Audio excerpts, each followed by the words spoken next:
Welcome to Talent Bus, where I talk about talent acquisition with fast-growing SaaS companies. Today we have something special. We actually did 2 episodes with CEO and co-founder of HireSweet, Robin Choy.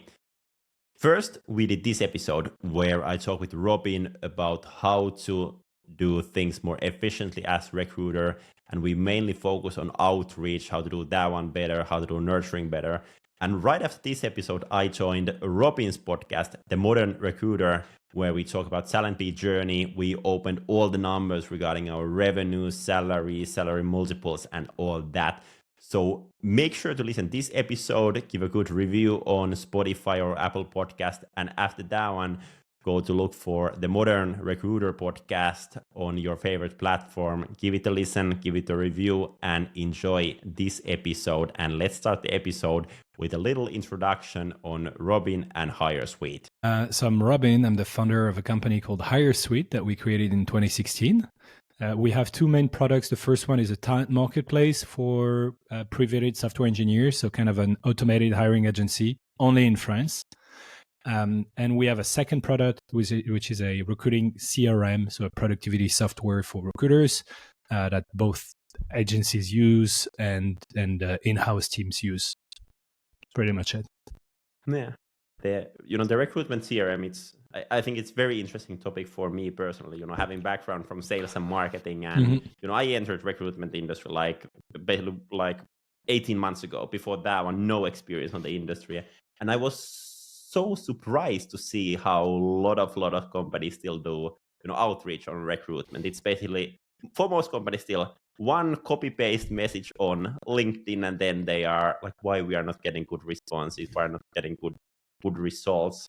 So what was it back then, like when you found the company? Where did the idea came from? Like, hey, there should be more kind of systematic way of doing kind of outreach, and there should be an CRM for talent acquisition. So the key idea for it was that we built on top of a previous product that was already doing this, like outreach sequences, but it was solely focused on outreach. And then we realized that a lot of companies, as you say, don't have any process or any good tool to proactively go after talent. And it's their main job. And that's the case for internal teams, and even more so in agencies, where a lot of people still rely on sales tools that are a bit tweaked for their use, or no tool at all, and just go on LinkedIn and send the same cold DM again and again and again. So there was clearly a like something missing in the market, and there still is today. I'm impressed that we don't have, the market is kind of crowded. There's a lot of tools, but we don't have a lot of direct competition. There is a few of them because it's also a very complex product to do. So today, what we have in the product is we have a database where you're able to log all the interactions with the candidates from multiple websites, including LinkedIn, for instance. So it's all synced in real time and shared with your team. Then you have outreach sequences, not only over email, but multi-channel. How do you reach out to people on email, LinkedIn, WhatsApp, text messages? And then how do you nurture people over time? So you need to send them newsletters. You need to send newsletter to the right people. How do you build talent pools and stuff like this? This is a very complex product to build. And the recruiting industry is not a big market. So people who build those products tend to build it for the sales and marketing industry, as HubSpot did, for instance. So we really consider ourselves as a HubSpot for recruiting. And building it for recruiting there is a lot of differences that you need to have in recruiting. Like there is much more information on the person as opposed to their company. So if you go to HubSpot, everything is structured around companies, not so much people. And if you look at a contact card, you don't see all their previous experiences, all their previous companies. You don't need this. So yeah, that's kind of how we built the product, and it felt very natural. Initially, we built it for our clients, and then we started using it internally for the marketplace, and we saw the benefits. And because we were the first users then of our product, we could make it evolve faster as well. And it's all very natural. Like the key idea is, how do we make recruiters more productive? How do you help people make, instead of 1.5, how do we help them make 2, 3, 4 placements per month? And obviously that's more valuable in agencies than internal teams, but that's also valuable to internal teams. So yeah. Exactly. And I think it's, very interesting. I've been following for a long time like sales outreach tools and what is happening over there and how, that industry is changing. And, if I speak with any, other, founder in a company, I think you see the same. If you look at your email inbox, you get tons of sales messages that are Oh yeah. basically, automated by AI. And I think especially if you are working in a bigger company, you are getting, hundreds of those weekly, even maybe more. Of course, there is nowadays a good kind of spam folders in a way that, will be automatically detecting those, but you are getting a lot of those messages. And I think there is some of that one happening in the recruitment industry already, some bad automations. I might get an LinkedIn message, someone looking for tech talent in their company, like, hey, do I want to join as a developer? And why I get that message is basically, in my LinkedIn profile somewhere, it says that we help our customers to look for developers. And then they kind of pick up that word from there. And then you click that automation button and you spam those messages for, hundreds and hundreds of people. So like, how do you think, like where is the balance over there? And because I do understand, and I believe in the same value prop that you said, like with these tools, you can kind of make more happen. For example, one recruiter not doing 2 placement, but doing 5 replacement, but kind of how to find the balance between what tech will do, how tech can help without it going to, spamming those messages, because it's easy to click the button and build those sequences and all that. A lot of people see a process that's not working. So they're like, okay, I need to reach out to 100 people to get 1 reply. And they just scale it. And they're like, okay, I'm going to reach out to 10,000 people instead of first improving the process. So that's the first problem, I think. If your reply rates are low, how do you improve your reply rates? And in our product, I wrote a LinkedIn post about a year ago or something like this that had some traction about the fully automated recruiting machine, the farm, which is kind of a dream for a lot of people. Oh, I wish we had a fully automated recruiting machine. We just click on a button and then messages are sent automatically to candidates and then they reply and AI sorts them and then have the first screening call. And it's all fully automated. I don't believe in this. I think because recruiting is a competitive space, you can only hire one person, like the person who work at one company, not 20 companies. So somebody's winning at the end, the recruiting game. So you're fighting with other companies, and if everybody's doing exactly the same, they have the same fully automated recruiting machine. In the end, they're all losing. So how do you avoid this? And that's also something that we absolutely didn't want to do in our product. So there is a lot of areas in the product where the human can review the messages. So we have AI generation for a lot of stuff like personalization or to generate a sequence, but it's always as a support to the human. It just helps you be faster. So the goal is you have a 30% reply rate to 100 people. How do you scale that to 300 people? Or how do you send those 100 messages in half the time? So that's how you get more efficient, not by scaling something that doesn't work.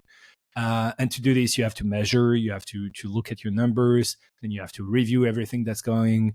And it's very, very important because recruiters have been burning emails. Like the email channel is almost burnt out, and the same for sales and marketing people. Next up is probably LinkedIn. We're going to burn that channel as well. And we're moving a bit like, eating everything that's available, then moving on to the next planet and the next planet and the next planet. At some point, we have to find a right balance and a sustainable way to do this. If you reach out to 150 people for a role, or even 300 people, they're all relevant. You reach out to them in a very personalized way. You share information about the company. You're transparent about the company, the role, what's in it for the candidates. Everybody will enjoy this. Like the world just gets a better place if everybody does this. Now, if you reach out to people simply because they have developer in their LinkedIn tagline somewhere, and you're sending them automated messages and then you don't follow up, you don't reply to them if they reply to you, that's terrible for everyone. So that's how I think about automation. Yeah. And I think very interesting what you shared about, different channels that we have. I've seen the same in both recruitment, but especially on the sales side of things, like how different channels evolve. I think to say one of the first people that really utilized LinkedIn for sales in the Finnish market when it became like very, very popular. And back in the days, so easy, like, because no one was doing it, so even though your message would be a shitty one, like, you got get the attention of the people. And now I think, for example, now, like, LinkedIn is getting more and more crowded, so it's harder and harder. So it's interesting to see, like, first of all, what will be the next platforms, and then I've been thinking a lot this question, like, what is too private? And what I mean by this, would be interesting to hear your thoughts, is like, I think we all think as recruiters, like, hey, it's okay to send an email, or it's okay to send a message on LinkedIn. But then, for example, like, is it okay to call someone? I think most would still say yes. Is it okay to send a text message? I still think most would say yes. But then, if we go even more private, is it okay to send a Snapchat video, or is it okay to send a private message on Instagram, or whatever? Like, what do you think? Like, where is the line, basically? I think it really depends on how much the job would be interesting to the person.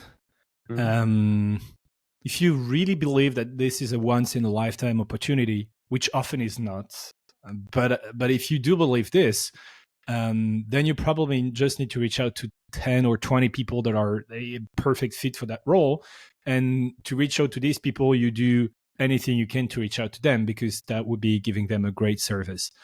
The problem is, most of the time, this is not this. People are just trying to automate and reach out to as many people as possible with a shitty opportunity they know nothing about. Like, maybe not most of the time, but that happens a lot.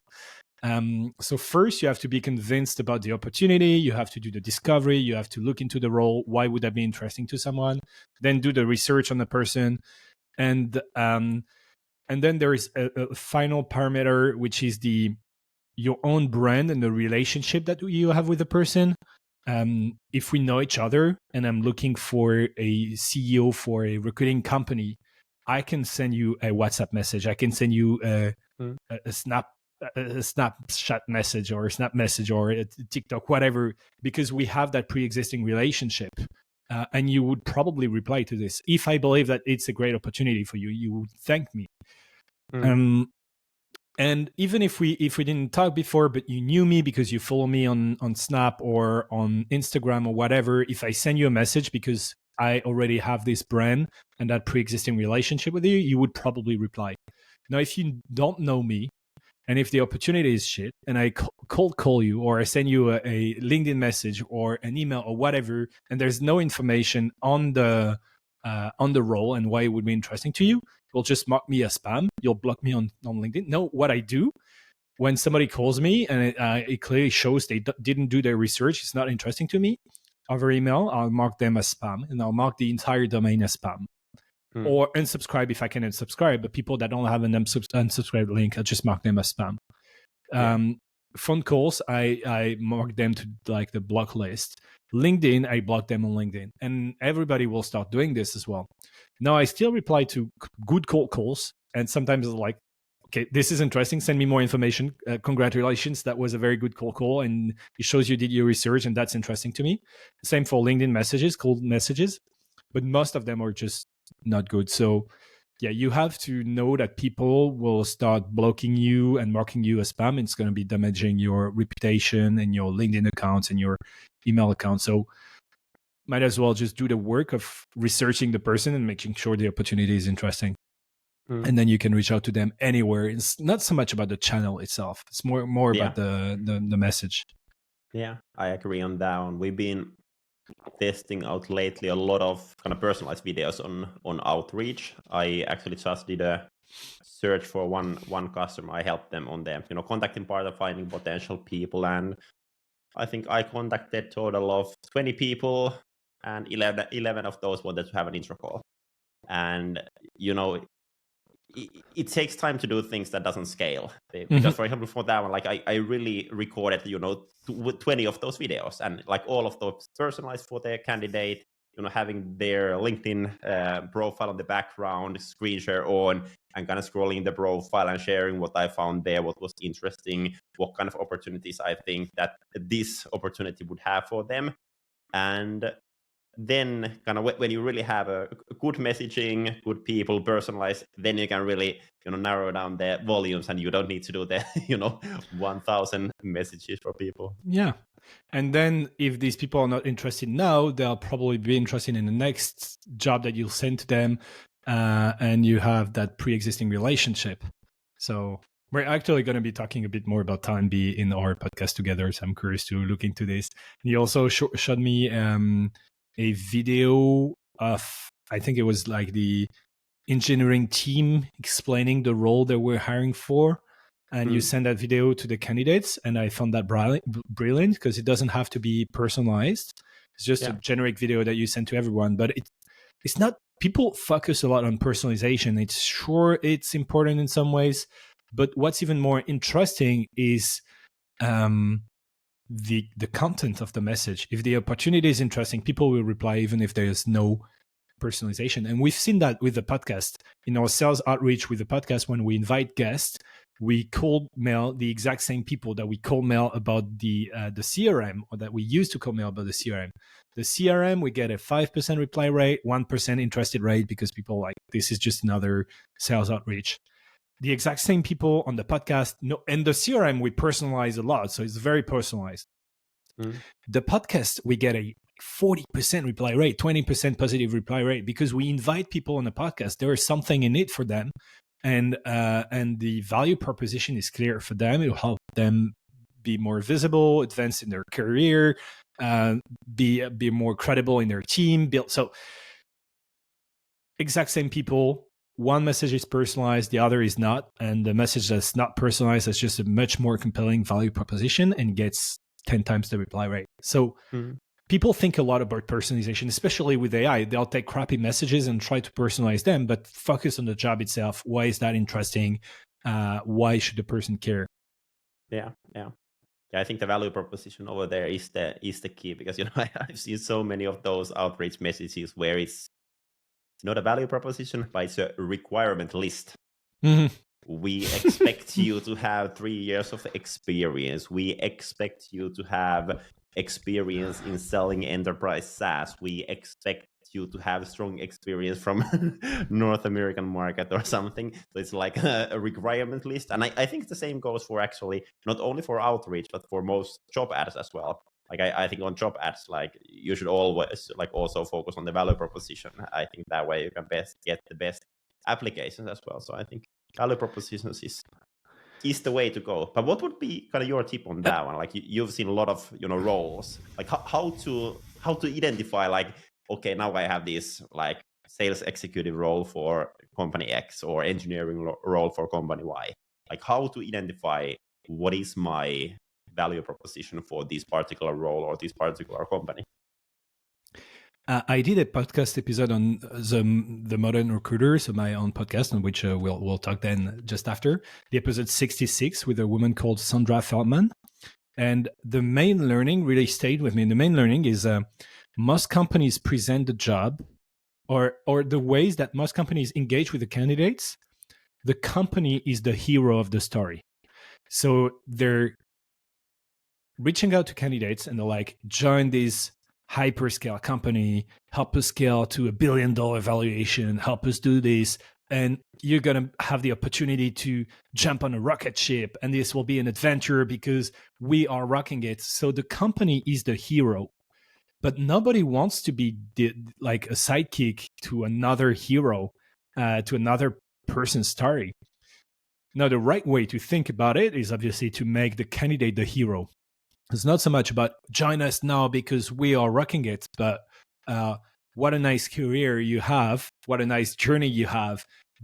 We can be the sidekick to that journey. Imagine you join the company now, and in 5 years, you'll be able to do this, and you'll be able to tell this and this. So really changed the framing to not. We're trying to sell the opportunity. When we're trying to sell the opportunity, we're trying to sell the company itself. But people don't care about companies; they care about themselves. What do the company will help them do? And it's the same in sales. It's been like all this is coming from sales and marketing. You don't sell a product; you sell the result of the product. You don't sell Lego blocks. You sell the pirate ship. And it should be the same for companies. Don't sell your company.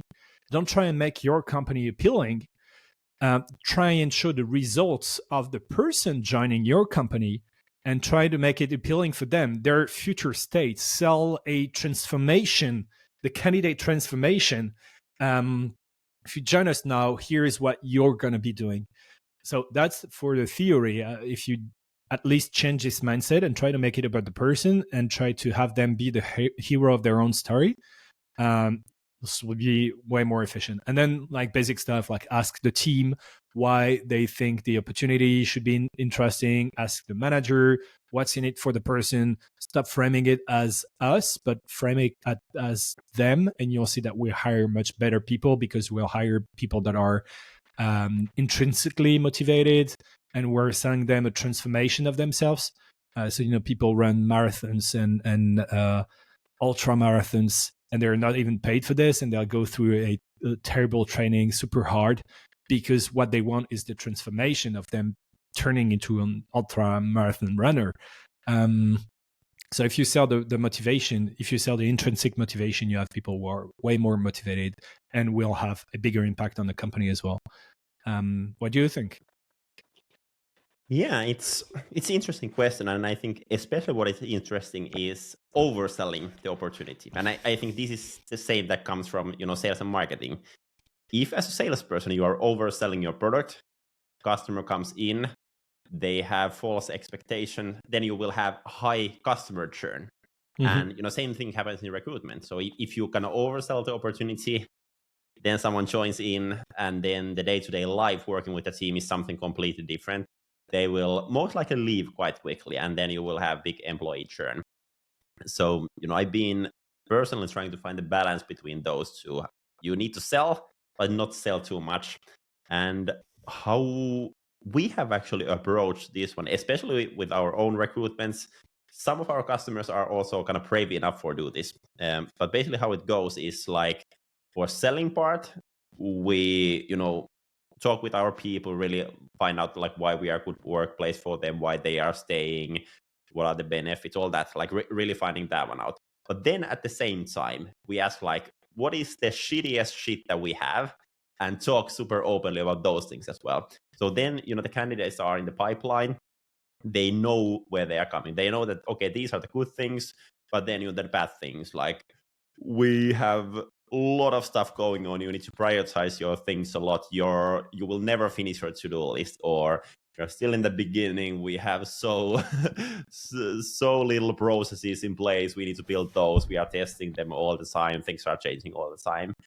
We don't have an office yet. We don't have the best benefits yet because we don't have money for that. Like really being super open about that stuff as well. And it's weird. I think it comes to recruitment, but also, to employer branding. I think too many companies kind of focus on their employer branding only on the good things. I think you shouldn't focus on good things. You should focus on authentic things. Do you agree? Yeah, absolutely. There's a ton of studies on Amazon reviews, and they show that people are more likely to trust Amazon reviews if it's a 4.8 average with a few negative reviews than a 5.0 with only positive reviews. Or even if they see a positive review, they're more likely to trust it if there are a few negative points. So I love this product, and this was great, and this was great. The only thing is this is probably not for a big family. And then you're more likely to trust this review because you're not a big family yourself. And so you're like, okay, at least the person was honest to give the negatives, and I see the negatives don't apply to me. So the positive will probably be true. So yeah, if that applies to e-commerce, that will probably apply to recruiting as well. Yeah, exactly. But then, if I don't remember wrong, on your website, when you have some kind of reference cases on like what people found valuable on your product. And I think one of the things mentioned there was regarding follow-ups. And I think, that is quite typical for a lot of, recruitment agencies and in-house teams as well. Like you build up a list of that kind of dream persons or dream people that would be good fit for this role. And let's say you have 30 people, and then you reach out to them. Let's say you do super personalized, super good value proposition message, and you send it to LinkedIn for all of them. And then, maybe 10 of those reply, and then, 20 of those never reply. And then you continue the process with 10 of those, and you never hear from the 20 again. And it's super weird for me. Like, I think most recruiters don't follow up at once, like at all. So, like, what does kind of your data set on on follow-ups and importance of following up? That's absolutely crazy. People are wasting a ton of time and money on things, and then they try to automate other stuff. So it just doesn't make sense. And yeah, follow-ups. I still see people today in 2024 that say, people who say that they don't want to follow up because if the person didn't reply the first time, it's because they're not interested. So they don't want to be pushy. And also it's probably not the right candidate because we want people more passionate about the role. And it's just wrong because the numbers show that you still get positive reply up to the second follow-up message. So you send a first message, then a second message, and then a third message, and you still get positive replies of people saying, oh, sorry, I missed that message because I was away for 2 weeks, or I wanted to reply and then something happened and I had to go to dinner with friends and it totally went out of my mind. So, and the numbers that we see is you usually get 50% of the previous step reply rate. So if you get 20% on the first message and 10% positive replies. So you send 100 message, you get 20 replies, out of which 10 are positive. If you follow up with the 80 people that didn't reply, then you get an extra 10 reply and an extra 2.5, so 2 or 3 that are positive. Is that no? You get an extra 5. Yeah, 5. So yeah. You get an extra 5 that are positive. And if you follow up again, you get this time 5 replies, out of which 2.5, 2 or 3 are positive. And then you see why it isn't worth it to follow up more than twice, because then you just get like maybe 1 extra positive reply, and people start to be be aggressive, and they're like, okay, I didn't reply to you because it's not interesting to me, and this is when you get the labeled as spam. But if you still send just 2 messages, it's good. And that's for one channel. But if you reach out to people over email and maybe they don't check their emails, maybe the email address is wrong, you found the person though, so why not reach out to the person on LinkedIn as well? Why not send them an invitation to connect on LinkedIn? And if you send them an invitation to connect, maybe they see it, maybe they won't. So maybe you can follow up after 2 days and send them a LinkedIn DM. And that's what we're seeing, is that follow-ups are effective up to the 3rd message per channel. So if you have multiple channels, you should be sending 3 messages per channel. And then if you have that pre-existing relationship, you know the person already, you might as well send them WhatsApp messages and text messages. And you never know what's going on in people's lives, especially when you reach out to a ton of people. If you reach out to 1,000 people per month, some of them will have health issues. Some of them will go on holidays. Some of them will have problems in their families, problems at work. Some of them, their phone just died. So you never know, and that's why you need to follow up with people. And that's, again, if you are convinced about the opportunity and the opportunity is right for them. Otherwise, you're just spamming people. Yeah, exactly.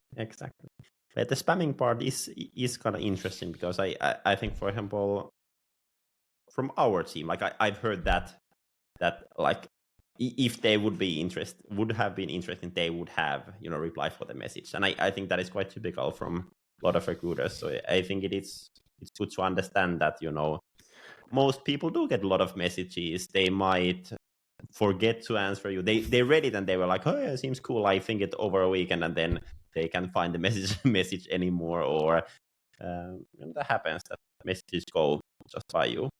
Yeah. And also people make it hard sometimes to reply. So I'll send a message to someone and I'll say, okay, if you want to chat about this opportunity, how about, at some point it was, the trend was to say, we can talk next Thursday, 5 p.m. How would that work for you? And that's hard because the person has to go into their calendar, check, think about what they're doing. So you make it hard for them to reply. And then they're like, okay, do I really want to be talking to a stranger on Thursday afternoon? I don't know. So I just don't reply. But if you make the reply super simple, like, do you want more information about the role? And or I have a recording, a video of the engineers describing the role themselves. Can I send that over to you? Yes. You just click yes. And then you have the foot in the door and you can keep the conversation going. And maybe it's not this role, maybe the person's not ready to move yet, or this opportunity is not interesting enough for them, but you can keep that relationship with them and then nurture them over time. And that's another thing that very few people do, is nurture people over time and send them opportunities over time. And people don't do this. Like, a lot of people just don't follow up within the first month, so they certainly don't follow up after a few months or over a few years. But this is where the money gets made and then the competitive advantage gets built, is when you have that one relationship with the candidate that other companies don't. I think it's same in the sales. I think at least for us, most of the deals are coming through relationships that have been built for a few years. So I think that's very, very good. One thing that I was thinking regarding what you made or shared about that, kind of easy to reply. I think that is important, and I've noticed that there is typically, I feel like, kind of 3 different levels on that one, and kind of outreach messages. I think the level number 1, where I still feel like most of the people is like, they are sharing so much information on the role that the candidate could make a kind of decision already, like if I want to join this company or not, like basically kind of trying to do the sale in that first message.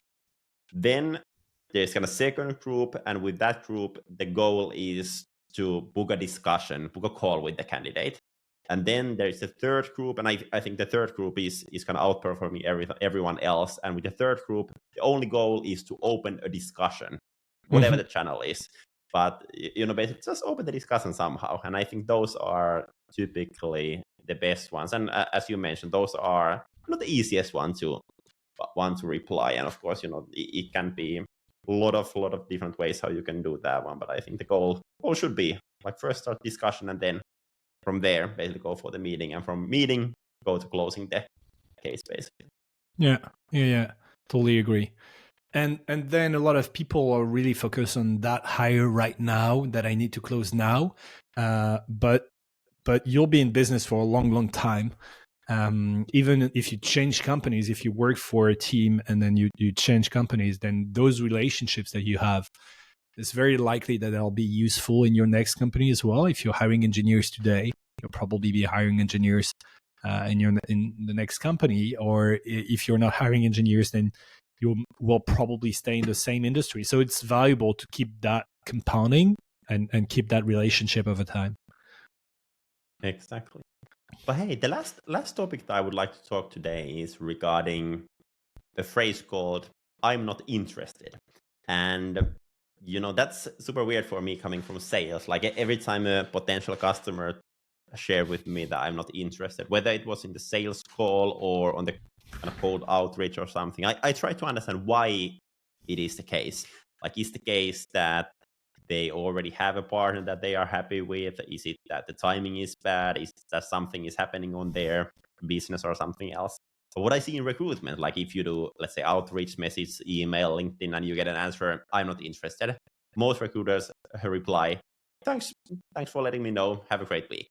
Yeah. And I think, over there, you would have so much opportunity for multiple things. Like, first of all, I think kind of gathering market insights regarding the role. Like, are we off with the salary range, or was there something else that the person wasn't interested? Was the timing of that, let's say they are just having some interesting project at work that will finish in 6 months, and that is the reason why they're not interested? do they know someone from their network that would be, good fit for this position and something like that. So I think there's, so much kind of untapped potential on I'm not interested. Yeah, I agree with you. Most of the time, the I'm not interested is just like a generic answer from a person that read quickly through the message. It was like, okay, like the default answer is obviously I'm not interested. Most of the time, it just means they didn't even think about it. So how do you make that better? Is just writing better messages and sharing more information. Because if you share more information, then you can ask what's not interesting to you, as you say. If you don't share the salary range, then you can ask if we're off with the salary, because there aren't any. If you're just sharing a generic job, there's no information to compare. So first, have a good message, and then absolutely try and understand if the I'm not interested is a reflex. Okay, did you just say this because you reply this to all the messages that you get and this one just seemed like all the others that you get, or did you really think about it and decided you're not interested? And if it's the first one, sorry for not making it better for you. I'll try and improve. And if it's the second one, I'd love to know what's not interesting to you so I can improve the next messages as well, or I can go back to the company and try and work a bit on the role. And then we've been mentioning a lot of sales and marketing. What sales and marketing people do in that situation is they're just you talk to the person. So they're like at the very top of the pipeline. You just want to get them one step further in the pipeline. So what we do now, for instance, for HireSweet, we say, okay, you're not interested. That's fine. We'll try and get more information. Do you use one of our competitor? What's your renewal date? Something like this. And then I'd love to connect with you on LinkedIn anyway. I'll just send you a LinkedIn invitation, or here's my podcast, or here's our conversation with Samuel where we discussed how to increase reply rate with outreach. You might find this interesting. And then you try and get them a bit warmer, just one step warmer, so that you stay top of mind. And the next time I reach out to them, they remember HireSweet because they remember our conversation together, or they read my LinkedIn posts. In recruiting, we don't do this at all. We're never say, okay, would love to connect though, and maybe I can send you future opportunities or things like this. Yeah. I read I read the cold call script of Jordan Belfort from The Wolf of Wall Street. He then went on to go to jail and then went on to create some sales training. And the sales training is actually pretty good. Anyway, I read the original cold call script, and what struck me and what was very interesting, you can find it, I think I found it on Twitter, you can probably find it, maybe we'll try and link it in the resources, is that what they initially do in the first cold call, they only ask for authorization to send next investment opportunities. So they reach out and they say, hey, Samuel, you lead a recruiting agency. We have a product for agencies to help them be more efficient. Do you give me your authorization to send you, I don't know, like when we have a feature that might be very interesting to you, do you want me to keep you informed? And the goal is is basically, can we open the door? Do you give me authorization to open the door? And then you work from there. Too many recruiters are trying to, and the trope is they're trying to get married right away. Do you want this job? Yes, I'm only take this job now. And not only like, okay, you'll probably be changing jobs in the next 5 years because 90% of people do. How about we start building that relationship so next time you change jobs, I'm in a position to show you some interesting opportunities for you, and then you decide, you make your choices. But if you do this with everybody, then next time you'll change jobs, you'll have 20 opportunities instead of 2. And guess what makes you more likely to have a better job? Just have 20 opportunities and then pick from the top from there. We're very transactional and very short term. Yeah, I see that a lot, and I think talent nurturing, building talent pipelines, that is something that more and more companies should be doing. And for example, for us, like I've seen the benefits of that one, when growing our own team. We actually started that one already before launching the business. Like the first thing that we did back in the days, even before doing any customer research, was talking with around 30 recruiters and asking them what would be the best possible workplace for talent acquisition professionals. And a lot of those people are now in our recruitment process when we are recruiting people. And that was like 2 years ago. So kind of building that relationship, nurturing that. And I think that's something that every company should be doing. Absolutely. Yeah. And that's a wrap for today's episode. Thank you so much for listening. Hopefully you got a lot of good ideas about SaaS talent acquisition. If you enjoyed the episode, feel free to share it on your social so others can hear it too. And if you have a topic in mind that you would like me to cover in this podcast, share it with me as well. I'm Samuli, CEO and co-founder in TalentBee, where we help fast-growing SaaS companies in their talent acquisition. Make sure to follow us, make sure to follow this podcast, and have an awesome week. Bye-bye.